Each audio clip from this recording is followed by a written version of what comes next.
Hello, my name's Phoebe Bedell and I'm an academic researcher working on the qualitative project about ethical issues in older people's self-funded care. I've been working with a wonderful group of about 10 lay co-researchers, and they're going to tell you about their experience and what they've been doing over the last 3 years. Obviously, the lockdown has disrupted a lot of our dissemination activities, and this short film is just the beginning of our online dissemination journey. So, in the early stages of the research project on self-funding, we held meetings to identify suitable methods to gather data. The main strand of this involved designing interview questionnaires to be delivered to older persons, either in their homes or in community settings. We also invited stakeholders, comprising local authority managers, commissioners and third sector partners, to engage in interviews, and finally a separate set of questions delivered to carers or persons involved in arranging care for an older person who is self-funding.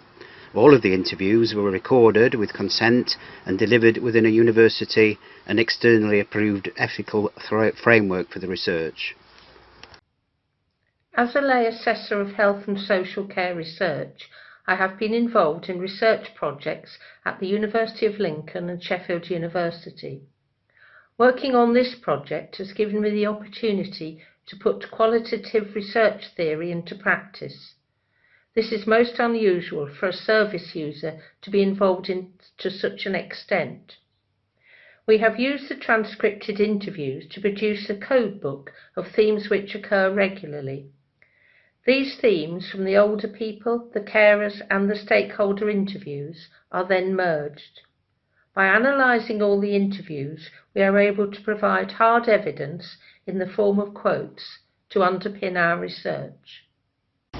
Over the course of the research, we've held 5 knowledge exchange events, which have involved the academic staff and co-researchers meeting with commissioners, providers and practitioners of care.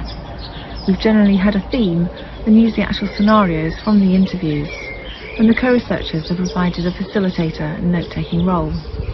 We're now in the process of organising our final and 6th knowledge exchange, which will be an online event, with the additional benefits of reaching a wider audience. So here's some of our outputs.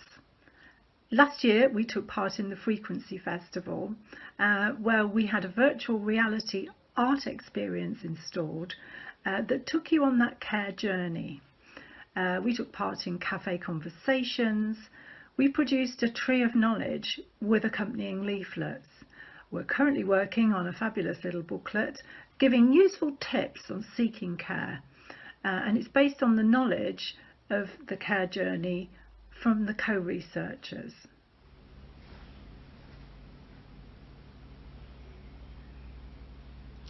At our monthly team meeting to discuss potential outputs from the research, we explored ideas to present the interview findings in a 3-dimensional and visual format.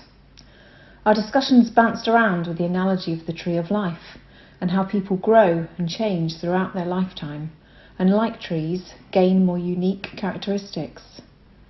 For the tree, the environment and extremes of weather takes its toll, and for us, our life experience shapes us, and the changes continue through into our later life.